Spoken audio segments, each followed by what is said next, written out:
A man who visited the Titanic wreckage in the same submersible that is now missing in the Atlantic has revealed the jarringly extensive waiver passengers were forced to sign before going on the expedition.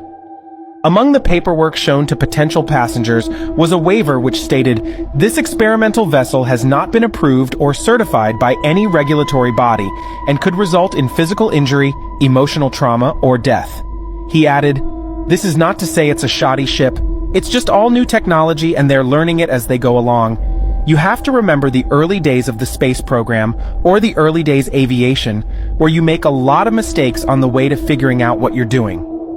Unlike submarines that leave and return to port under their own power, submersibles require a ship to launch and recover them. The writer said when he boarded the boat which takes passengers to the Titanic, a list is given to passengers which reveals they might not return from the trip. The only training Mr. Rice received before the trip was how to get into a survival suit. Beautifully designed inside, it feels sort of like a waiting room at a spa, quiet and comfortable.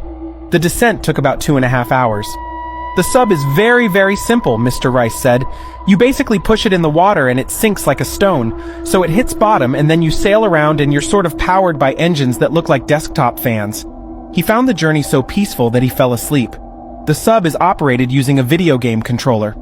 "It's not high-tech," Mr. Rice noted, adding that on his trip, when they hit the ocean floor, the sub was only 500 yards away from the wreckage, where it has laid since the 12th of April 1912. "But we didn't know where and the compass stopped working," Mr. Rice told the paper. "We spent about 90 minutes just hunting around trying to find the Titanic, but it's just so dark down there." They stumbled on the wreckage with only 20 minutes left to look at the ship. "That's just the luck of the draw. That's what you got. And you're at the mercy of weather and water and technical problems," Mr. Rice noted. "The porthole to look at the ship is only slightly larger than a washing machine door. It's a very tiny vessel in a very big ocean," he added. "It is built to go where no other vessel to go, so if it's stuck on the bottom of the ocean, I can't foresee a way out.